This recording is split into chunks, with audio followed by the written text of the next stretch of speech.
and it hits me, oh my gosh, this is that triangle. You know, there's explanation for everything that occurred in the Rendlesham-Pars incident that doesn't involve aliens at all. It was completely silent. It comes right over our heads. He saw a classic flying saucer really standing in the clearing. He turned over to my father and held his hand, and he looked in his eyes and he said, "We're not alone."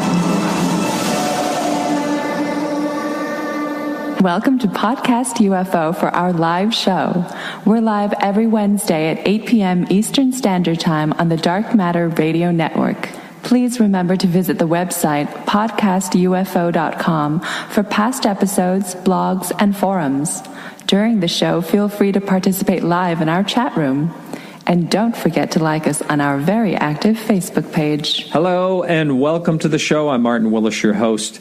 And got a couple of announcements. First of all, we have Alejandro Rojas coming up with the news, and Linda Zimmerman, UFOs, more UFOs over Hudson Valley. She'll be coming up as the guest. But I do want to apologize. The first time ever I couldn't do the shows last week. That includes Monday's show because of a work commitment that was just basically around the clock. I'm still working on that same project, but I'm just about wrapping it up. So I do apologize greatly for not having a show last week. And also just a couple of changes coming up. We have the show this evening, Monday, which is very unusual because I'm going to be heading to Russia, actually, Wednesday, Thursday night. I thought my flight left on Thursday. It does indeed, but it's 1 o'clock in the morning. I have to be at JFK while the show is going on. So it's not going to happen. And it's happening tonight instead. That being said, while I'm in Russia, there's a couple of changes. I just want to note, unfortunately, I decided not to do any of the Monday night shows while I'm there, just because of it's very difficult to do a show. And if you love to listen live to the show, that's going to happen at 1 p.m. to 3 p.m. Eastern Standard Time. It's actually the regular time for me in Russia, but I am going to be running those during the day on YouTube. It's still going to be, the whole show is still going to be on the Dark Matter Digital Network as usual, and that's 10 to midnight, and that's Eastern Standard Time on Thursdays. And also, the podcast is not going to change. The podcast UFO, everything's going to stay exactly the same. The shows will come out on Wednesdays, Thursday mornings. And so that's all staying the same. And I hope I didn't confuse everybody. I'm totally confused. Alejandro, are you confused too? So you're going to have a show tomorrow or today that will be on tomorrow, and then in Russia there'll be a show next week that will actually be, because you're going to be flying during the normal show time on Wednesday. Yeah. Am I don't know. I forget already. But the good news is you will be able to join live starting next week's show. What? Me? I think we talked about that. Wow, okay. Yeah. No, I think we did. You're right. And on the 21st, that'll be the first. Let's do it. All right. So you'll be in Russia, but you've done this before where you've gone to Russia for a period of time, and it seems like your internet works pretty well, and we were able to pull it off, right? It does. The only thing that was different is I would get up at 3:30 and start the show at 4 in the morning to keep the regular time. But I was on a radio station. Now I'm not. I'm just on YouTube. So I can basically run the show when I want to, and I don't have to get up in the middle of the night. You can do what you want. That's right. And the podcast will not change. It's going to be just the way it always is. So, and you've been away for a week, and I have. Yeah, and you're relaxing, and we really don't have a whole lot of news. But you had a great time. You saw a lot of nice things, and you did not UFO at all. No UFOing at all. Of course, I would look outside and look at the skies and look around to see if I could see something unusual. And I think I said this before, is that, I was going to have this a UFO-free type of thing so I can relax and just take it easy. And for the most part, that worked. Of course, I was open to any paranormal experiences. That would have been a welcome interruption to my vacation. But not really. Although my girlfriend's daughter thought she was having some ghost experiences. Wow. In the ship itself? No, I don't think in the ship itself. But according to, so our neighbors were coming with because their daughter is best friends with my girlfriend's daughter. And, and we're friends with the neighbors. So we decided to all do this. It was for the girls because they just graduated from high school. So it was kind of their graduation trip. So we went over there to pick them up so we could drive out to California to go catch the cruise. And the girls were inside in the foyer, essentially a foyer of the house, and there's a table there, and my girlfriend walked in, and right by where her daughter was standing, this picture just fell off of this table onto the floor, which I'm not quite sure how that could happen. So that was kind of weird. Of course, she could have bumped it or something, but they were really freaked out and they assumed it was a ghost. And something else happened too that was weird. I can't remember that they attributed to the ghost also, but I in California, because then we stayed the night before so we could catch the boat or the ship in the morning. And so that was the only potential paranormal, and they felt it was paranormal type of thing. Yeah. Wow. See the influence you've given her? Wow. Yeah. That's not my fault. Hey, and no USO sightings, following the ship or anything? No, not at all. No, nothing strange like that, which is kind of fine, too, because then it would have made me have to work. But, right. But of course, and that's what's funny. I've done a lot of, night vision and night sky watches. I've even gone Bigfoot hunting, ghost hunting. And when you do it the first few times, it's kind of exciting because you're hoping something will happen. But once you do it dozens of times, it's gets to be where nothing's going to happen.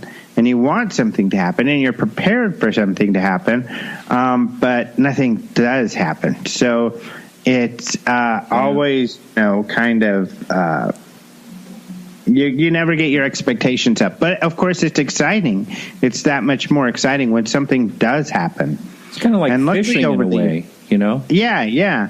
Well, I don't know that not that I fish anymore because I'm a vegetarian. I don't like to kill the fish, but I caught a fish every time I fished, I think. Well, that's true. Yeah, You'd have to be pretty bad not to. But I have seen some things and had some experiences. So luckily when it does happen, it's even that much more exciting. Didn't you see a shadow person or something like that? No. At some hotel? You had something happen in a hotel? I don't. No. In a dark hallway. Am I talking to the wrong Alejandro? Yeah. That may be a different. Could very well be. Wow. I gave you a perfect opportunity to fib and you didn't. How about that? Yeah. Did you want me to? No. Well, no. I was just trying to make the show interesting. But anyway, thanks so much. I know we don't really have any news, but it's always good to check in and say hi. Yeah, so there you go. I've even looked for some news, for the past week a little bit since I've been back, because I've had tons of emails to go through, social media, people to talk to on especially Facebook and stuff. So I caught up with all of that stuff. And I haven't done as much deep diving into the news as I typically do, but I will certainly, so people can go to our site and see the latest. But thus far, I haven't seen a lot. So no big UFO news even seems to have occurred while I was gone. It waited for you. It did. Thanks, UFOs. And we all wait for you, too. So get back to work, and we'll see you next week. All right. I'll have some stuff for you next week. All right. Thanks a lot, Alejandro, and welcome back. And thanks, man. We'll be talking live next week. Have a safe trip. All right. Talk to you later. All right, everyone, hang in there. We'll be right back after this quick music break with Linda Zimmerman.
Hey, Linda, welcome back to the show. Thank you. I'm delighted to be here again. Yes, and kind of funny, I'm so sorry I announced the wrong name of your book. So it's More Hudson Valley UFOs. And thank you. You sent me the book with your personal notations. That was very nice of you. And it was a real pleasure the last time you were on, and it was great meeting you in Phoenix. I guess it was 2 years ago now, right? 2.5 years? Yes, I think so. Right. So for the person who hasn't heard you before, can you give a little bit of your background? And I can't remember what got you interested in the UFO topic. Was it your own sighting? Yes, for sure. And growing up in the Hudson Valley, it just seemed to be the normal thing. Everyone had sightings. Right. It wasn't anything I thought I would pursue career-wise, but I started out as a research scientist for a medical diagnostics company and thought when I retired, I would start writing. And they closed the research department one day, and I said, well, let me try writing. And that was over 20 years ago. And I loved writing about weird and esoteric things. And I guess it was just inevitable that UFOs and I would get together at some point. Yes. So the thing I hear a lot of people talk about is Pine Bush, and I know that you have some witnesses you have interviewed in your book. And basically, a lot of your book is actual personal interviews with people. Is that what it boils down to, a lot of it? Yes, that's if you're looking for, speculative ideas on UFOs and aliens, that's not so much me. I like to go to the locations, interview the eyewitnesses, get historical information where I can. And so my books are basically just cover-to-cover cases, actual cases. Wow, great. And so let's and what inspired you to keep going after your last book that was titled UFOs? I mean, was it Hudson Valley UFOs? Is that what it was? Or my first book was In the Night Sky, and that was also all Hudson Valley UFOs. Then it was Hudson Valley UFOs, and I'm running out of titles, so it became more Hudson Valley UFOs. But I thought this is my one UFO book. And I believe it was the day I got my first copies, someone contacted me with a case. And I said, I'm sorry, my book is done. She said, well, you have to write another one because you need to hear my story. And when you hear that another 200-300 times, you say, okay, I need to do another book. And it's the same thing. The day this third book was completed, I got 3 really good cases people contacted me with. Like, son of a, here we go again. But that's what it's like being in the Hudson Valley. The wealth of information here is astounding. Yes, I know that there was an article written, or was it a book written, that got a lot of publicity in New York for the UFOs recently. It was picked up by, I think, a couple of mainstream media. Yes, Cheryl Acosta's book on the statistics. Yeah. Mm-hmm. Yes, New York Times reviewed it. People are paying attention to it. It's wonderful. Yeah. Do you feel like there is a little bit of relaxing in the media as far as UFOs go since you've started? A little bit, but still there is the ridicule factor. For example, when they cover something about Pine Bush, somebody has to make some sort of remark, something demeaning about people in tinfoil hats or something like that. So overall, I think yes, compared to, say, the 50s, 60s, but we still have a long way to go getting respect. I'm sure you found that. Yes. Now, what about Pine Bush again? I want to talk about that because a person that's helped me out with the show since just about day one lived in that area, and she recalls sitting on the side of the road in beach chairs, waiting at night with a whole bunch of people. Does anything like that still go on? Well, not to that degree. Just 2 weeks ago, I did a bit of a sky watch with a friend of mine who runs the Pine Bush Archive. And we were sitting there, and a big pickup truck comes rumbling by, and we're still in farm country. Are like, what kind of harassment are we going to get? And a woman rolls down her window. Are you UFO hunting? Are you sky watching? And we're like, maybe. Why do you want to know? And she says, let me tell you about my sighting. So she comes over, and just 2 years ago, she said a massive orange orb, she called it, a round craft, went silently over her house. And she said she was astounded. She this was the first time she'd lived there for many years. And the kicker was, she said, I didn't grow up here. She grew up in Pennsylvania. She said it's a small town. I don't know if you've ever heard of it, called Kecksburg. You never know who and what you will meet on the streets of Pine Bush. But the heydays in the 80s and 90s, when hundreds of people would line the streets, they're gone basically because it's been so developed now. The big houses lining the streets, and you can't just park on somebody's property and set up a lawn chair, unfortunately. Right. Now, I've talked to people like Mark D'Antonio, and who's actually, setting up. I'm not sure. Did you get to meet Mark? Was he there? He was there, wasn't he? The same time you were there. Mark was there at the Pine Bush UFO Festival last month. Yes, I did. I've talked to him about setting up this UFOTOG, detection units and hotspots, and it seems like that has got to be one of the areas they must be considering.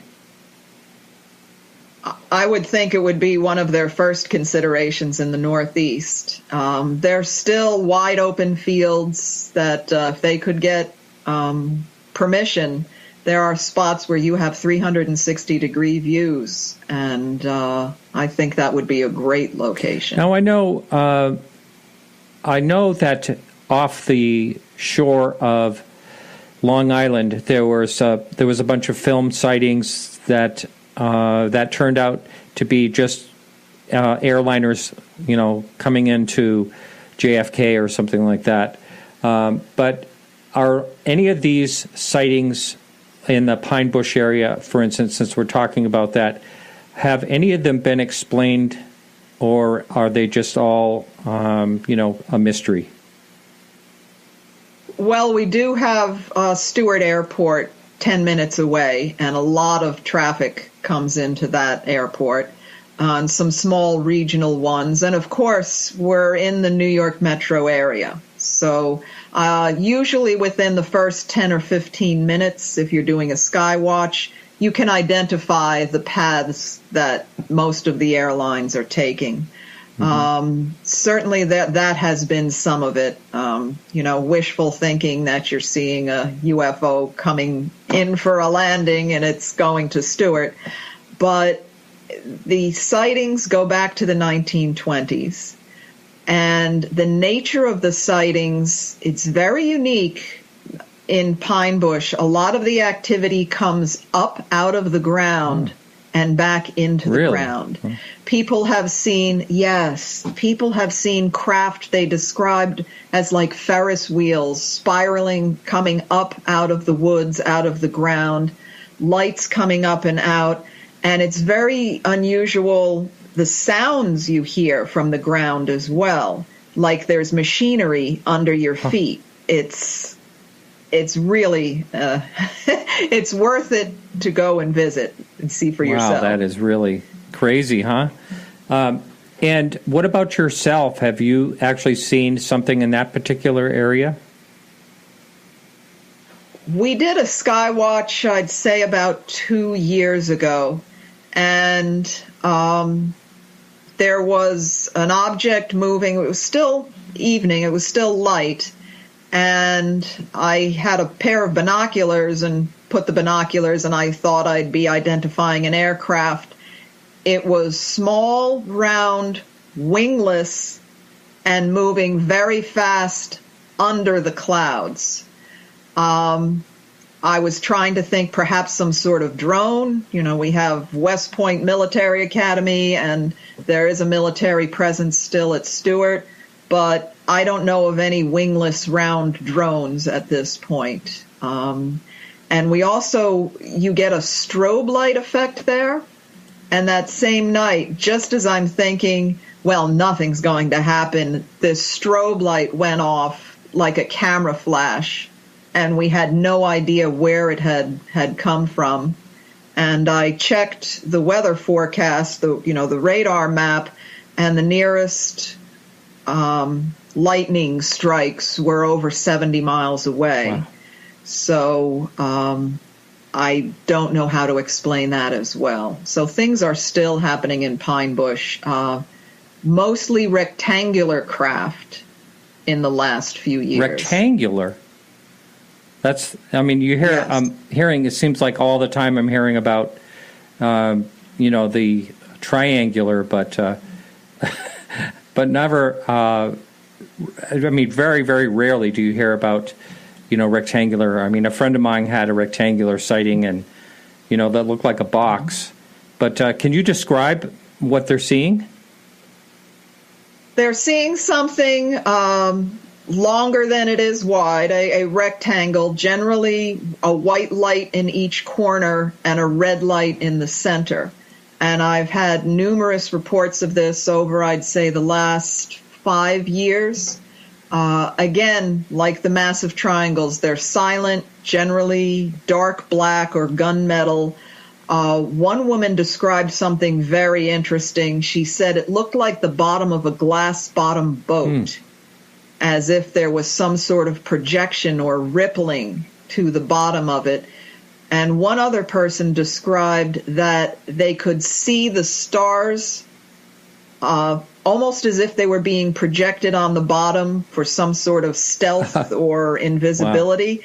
But they knew the star patterns didn't look quite right. They were being projected, but a little distortion. So they screwed up a little. They screwed up a little, exactly. And we always like to try to exploit the screw-ups. Especially when they can do so much, right? Yeah. Now, this woman that contacted you when you finished your last book and said, wait a minute, you have to write another book. You have to write about my sighting. Did she make the cut? Is she in the book? She's in the second book. She's made in the second book. And yes. And the majority of the stories I get are fascinating, and I follow up as much as possible. There are that percentage that, I saw a light in the sky. Okay, I can't do much with, I can't do much with that. And some people they just don't sound reliable. But the majority of people are just honest, sincere people who saw something they can't explain, and they just want to share it with people. Wow, that's great. So let's, in the notations that you sent me, let's start off the bat. I want to talk right off the bat about your favorite witness, Victoria Lama, so however you say her name. Can you tell us, I mean, she's, didn't she work with the, I saw the FAA, right? She was a professional plane spotter, which I didn't know existed. She worked for many years for LaGuardia Airport, a major New York airport. And her job was to match tail numbers with the type of aircraft it was supposed to be with what the transponders were telling you.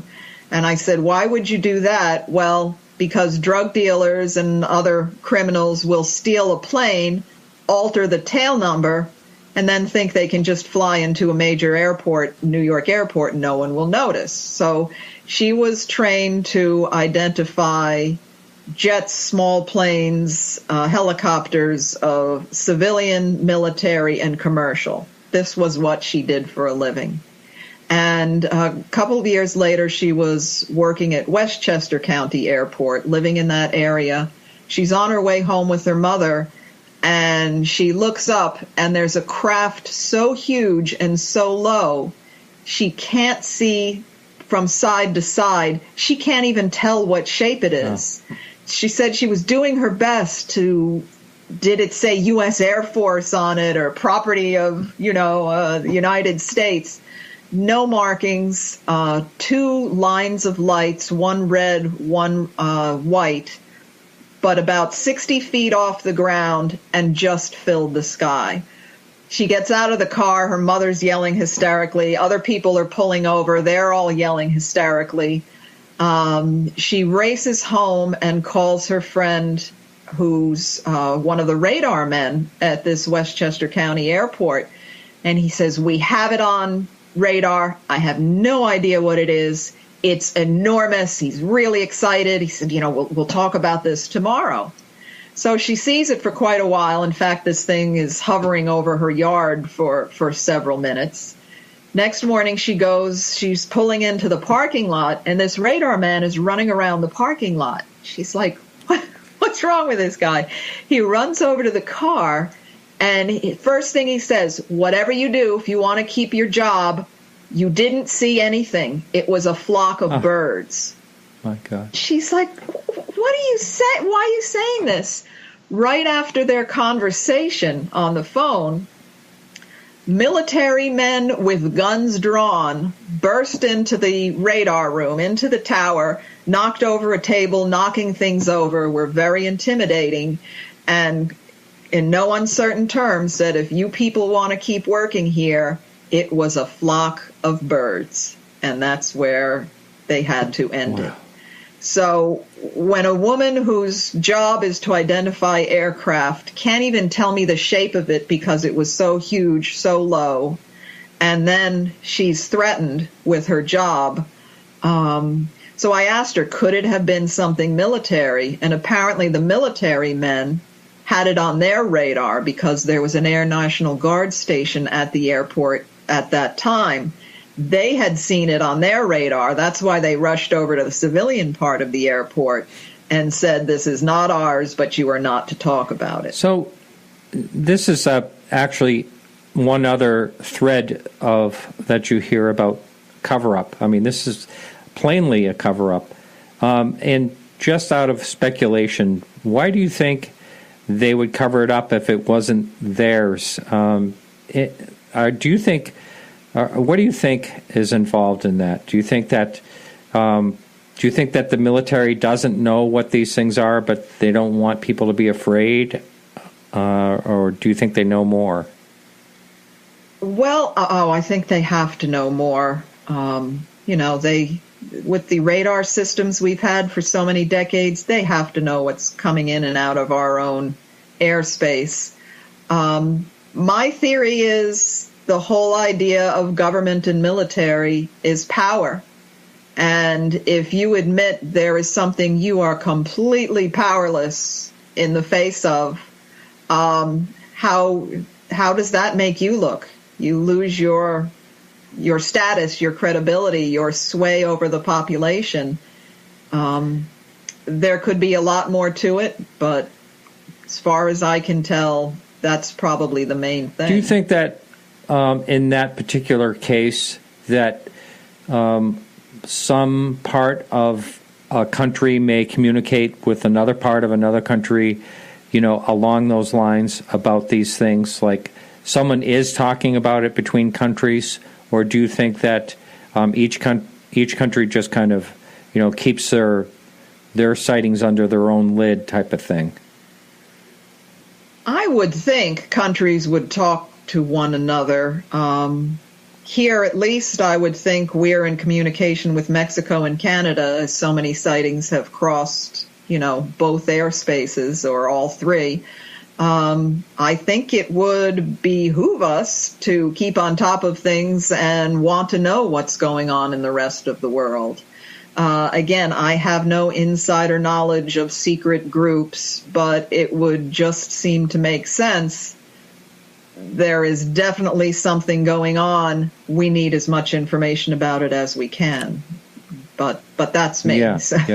Well, obviously, they're not a danger. Otherwise, we'd know it by now. And so that's all part of the equation of everything, I think.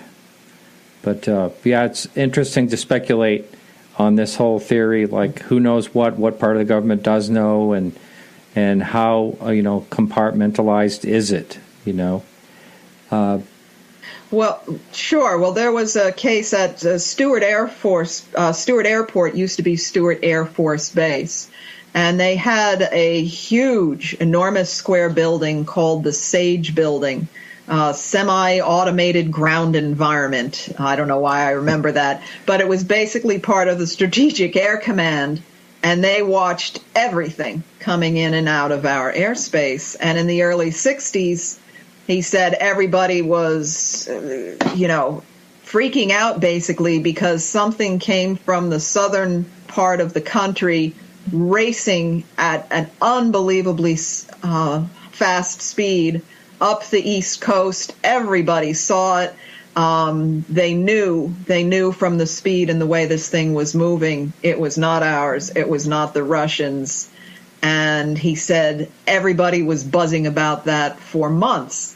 And when you figure somebody who's in the chain of having your finger on the nuclear button is really agitated and excited, that is big news. So they had to know, going back many, many decades, there are things out there beyond their control.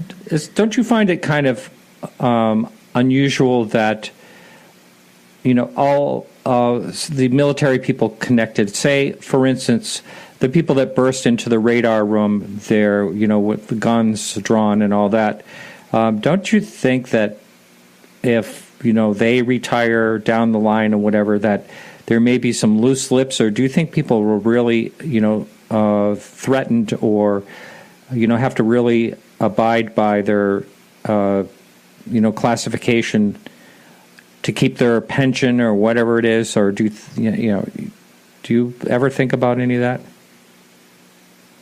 I have spoken to people who say it is still loyalty.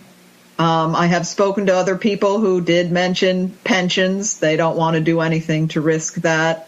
But I have had some military men speak to me in the area. There was a great case in this latest book from 1966 from the West Point Military Academy, and I actually spoke to the retired colonel.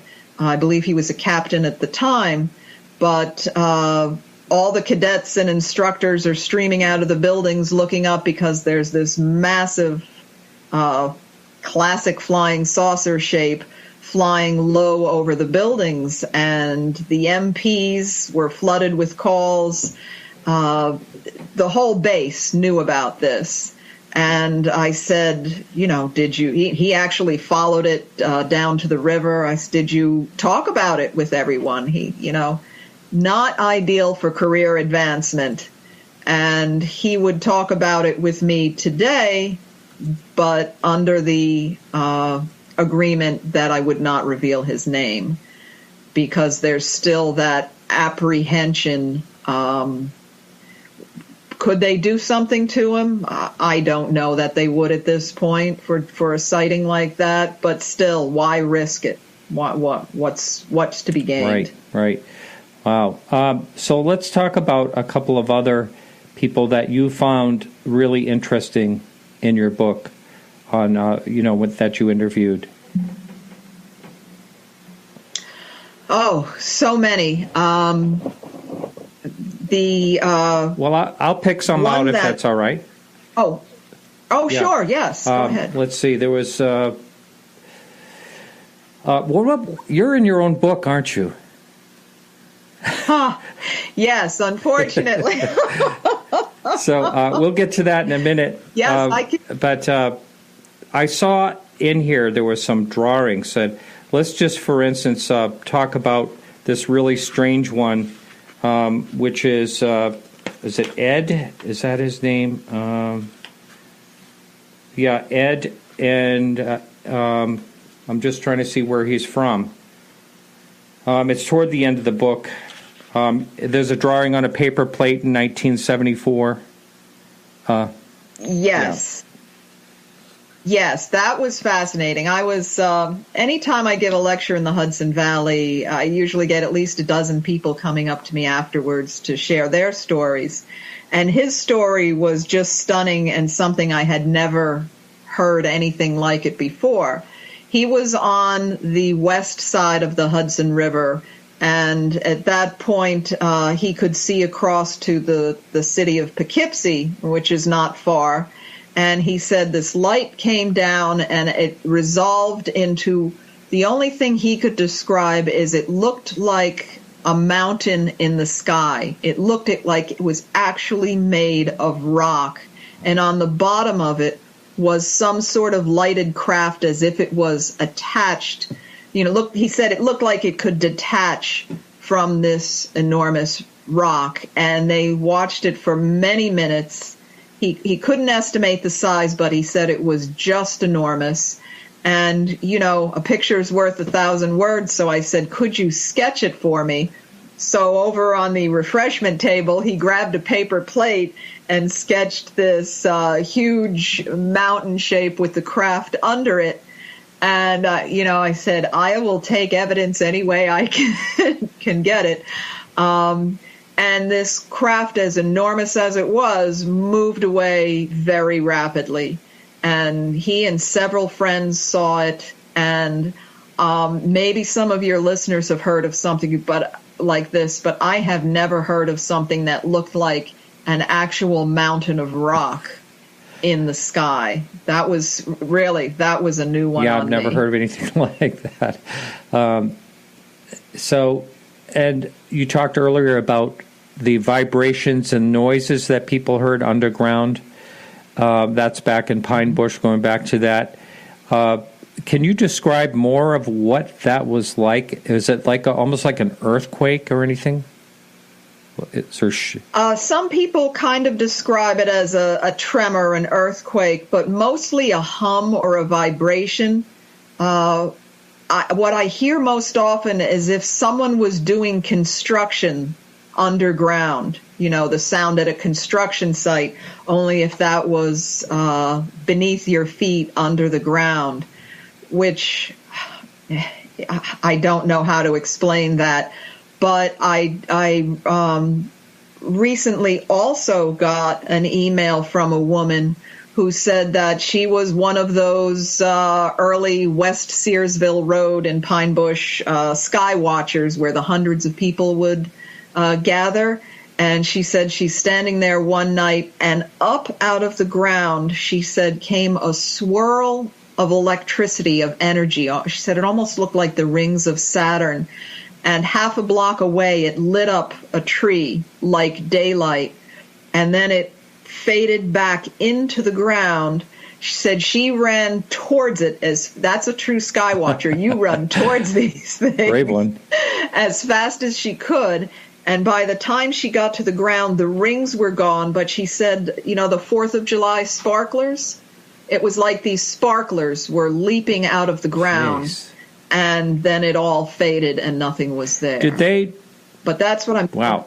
In a case like that, you would think that someone would test the ground area to see what they could come up with. Do you know if anyone has done anything like that? People have done electromagnetic tests and found there are unusual fields in the area, which may be from the geology or underground water sources. I don't know. But they definitely have found there's anomalous, normal, we're going to call it normal, anomalous energies are in the ground at Pine Bush for sure. Wow, that is really, really interesting. So let's talk about Barbara at West Point Military Academy back in 1966, that case. That was the one I was mentioning. Oh, okay. Barbara's father was the colonel, but it was fascinating to hear the start of the story. She and her mother, they were stationed at the base, are walking across a courtyard between buildings, and she's just a little kid, and all of a sudden, she said, all these men in uniforms are rushing out, pointing up to the sky. And she didn't know what was going on at first, and then they all looked up, and that's when they saw the enormous disc. And the mother later called the MPs, and he said it had been reported up and down the Hudson River that day. Those were his words.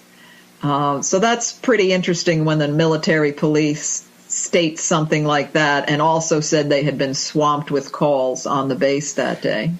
Going back to the radar signals or data, you mentioned that the person said that it was huge. Can they actually tell how big something is through radar, or is it just like approximate?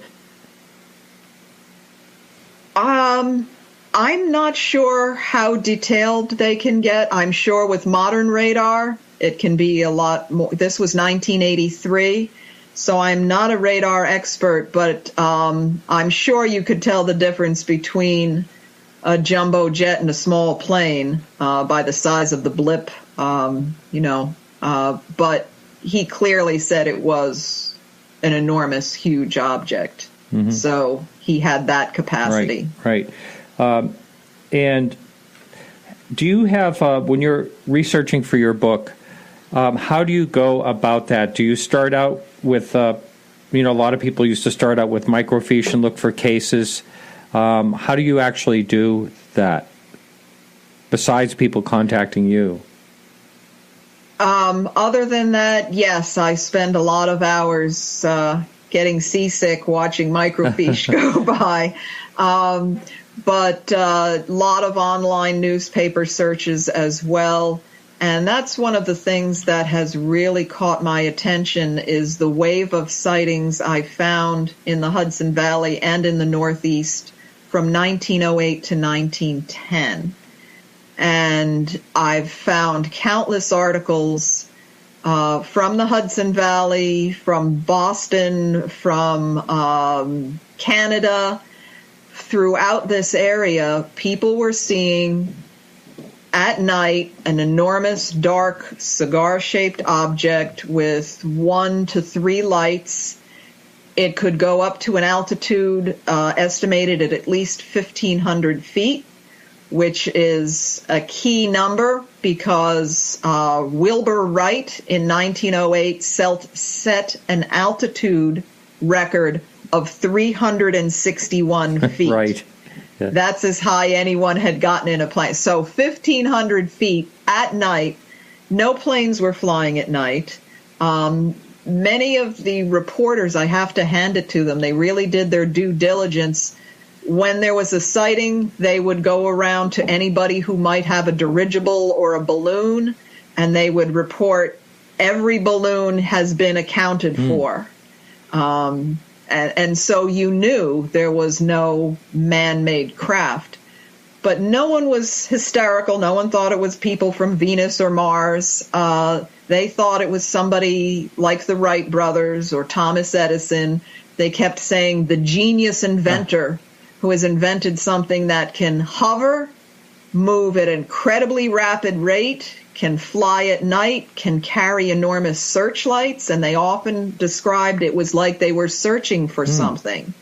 And could go, one night one was seen from New York to Boston, and nothing was flying that distance, as I said, at night. And this went on for a couple of years. So I've spent a lot of time in newspaper archives looking for cases like that, searching APRO files, Project Blue Book files, because there's still a lot of untapped cases and information in Blue Book, for sure.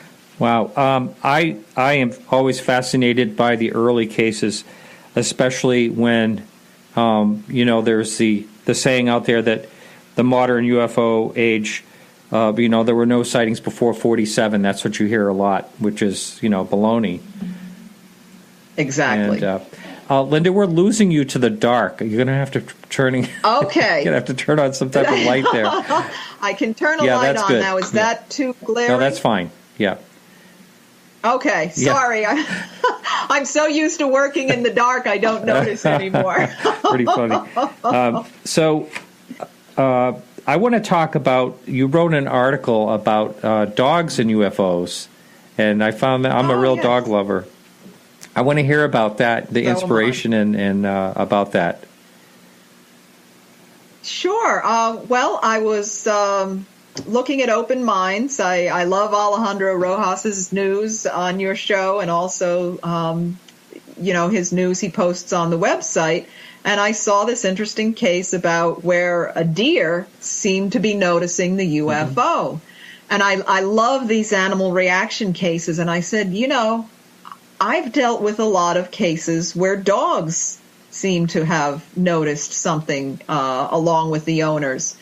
But the dogs usually see or sense something first. They'll start whining or barking, won't want to go outside. There was a great case where this dog very, very agitated. So the owner's trying to push him out the back door. And he used to love to go out, but he pushes him out the back door, and the dog curls up in the ball and is terrified. And the owner suddenly realizes the entire sky is blacked out from a giant triangle. And so the dog sensed something. And so what I did in this article is gathered several of those cases. And it made me think, we know dogs have superior hearing, especially in the high range. Maybe part of our UFO hunting equipment should be audio equipment that can hear in the ranges that a dog can hear. That's right. Well, I forget what the percentage is, but we can only see so much around us, and we can only hear so much around us, and there can be a lot of things going on that they're out of our ranges. So, especially when it comes to vision, and night vision too, all that. But there's still a lot of waves where we can't detect us through our eyes and other senses. So, and you talk about this thing coming out of the ground and going back into the ground and all that, and the vibration and all that, and it starts to make me wonder about what some people think could be another dimension type of thing. Has anyone ever talked about that, or is that too far out? I'm open to the possibilities. Obviously, I have no proof of that. But from the things people have been describing, another dimension would certainly help to explain these things. Objects suddenly appearing, several cases where it seemed as though the craft went into a slit. People would describe like a slit in the sky, or would shrink to a point. Things that, our modern physics, our everyday physics, let's say, would have a hard time explaining, for sure. Right. Yeah, absolutely. Now, you talked about lights in the sky. Would you say that's, I know that's the majority of a lot of sightings. Is that what you would say also happens in New York, is mostly lights and then the really good cases come after that? I was surprised. I thought the bulk of what people would tell me would be lights in the sky, and it's actually not a really big percentage. I was stunned how many people had sightings within 100 or 200 feet.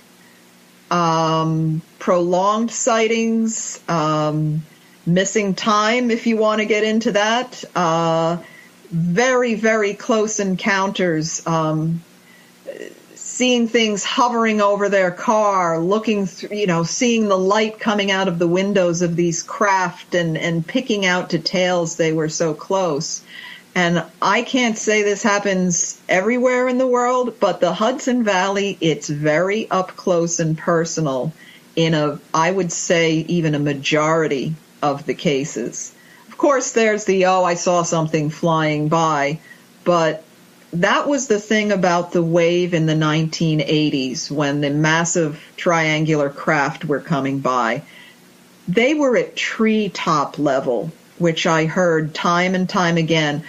I've had people tell me they could hit it with a baseball. If they had a rock, they could have hit it. They could have hit it with a tennis ball. In other words, it was so close that it could not be mistaken for anything else. Wow.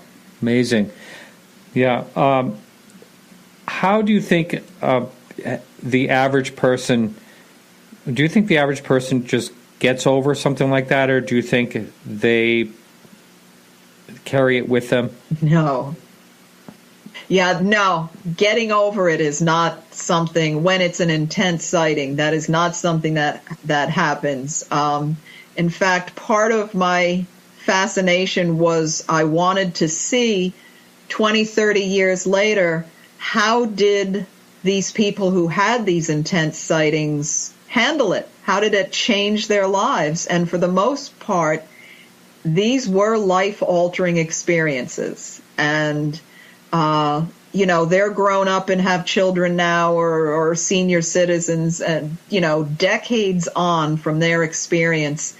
And I'll tell you, I wish I had $1 for every time someone said, I remember it like it was yesterday. Mm-hmm. And many people said it opened them up to new possibilities. They became more spiritual, more tolerant. But there is a significant percentage of people who are still living in fear. One woman in particular said she is still terrified to bring the garbage out at night. She won't do it unless someone turns on the light and goes out with her. So I don't want to diminish the impact, trivialize this at all. This can be extremely traumatic and terrify people for the rest of their lives as well. Yes, on my sighting I had, I never felt threatened, but I could understand how someone could feel threatened, especially when you're talking about these cases where it's like right over the car or whatever. Boy, I'll tell you, that would be scary when you just felt like you had no way out. So let's talk about, you mentioned missing time cases. Can you talk about some of those? Yes, and I will segue into my own. Okay, good. As well at the end of that. But people who are driving to a destination. There's one woman, she was, an older woman, very active in the community and was very strict about her punctuality. And she was on her way to, I think it was a ladies' auxiliary meeting in town. I believe this was Carmel area. And she saw this craft, absolutely fascinated, came very low. She thought this was a 1 or 2 minute sighting, gets to the meeting, and everybody's like, "Are you all right?" She's like, "What are you talking about?" "Well, we started 45 minutes ago." She's like, "No, that's just not possible." And other cases where you're just going about your business and you realize it's an hour later and you don't know anything of what happened. But for the most part, the missing time is people seeing something very close, thinking the activity, the sighting was brief or a minute or two, and losing sometimes hours of time.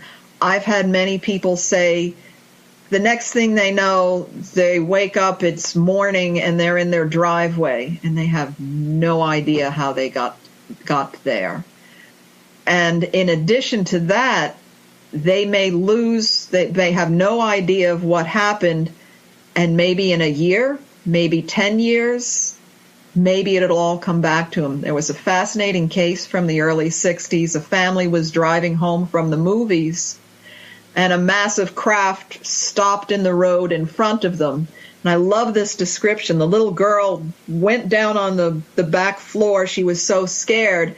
And she said there was this strange energy, and she watched the carpet fibers rise up. All the carpet fibers rose up as if there was some sort of static electricity. And the whole, I get goosebumps just thinking of that. And the next thing they know, they're getting home, and the grandmother's like, "What took you so long?" And they're like, "What do you mean?" They all forgot about it. 20 years later, they're all sitting down to Thanksgiving dinner, and suddenly one of them says, "Remember what we saw when we were coming back from the movies that night?" And just like that, all of the family members remembered at once. Wow. It was like a switch went off, and I find this time and again. A woman I just interviewed, she couldn't remember anything. She was camping one night, and she thought these little woodland creatures, deer or something, were coming near to her. And she realized they were short people with very large eyes. And her girlfriend saw the same thing. And it wasn't until 2 years later that they both remembered at the same time. And it's like there's a time delay, some sort of fuse on these experiences that maybe it's gone forever, but maybe years from now you'll spontaneously recall all the details. Interesting. Yes, I've heard of a number of cases where people will either have a sighting and be together with a bunch of people, and they don't even talk about it. And then they'll talk about it in like years later.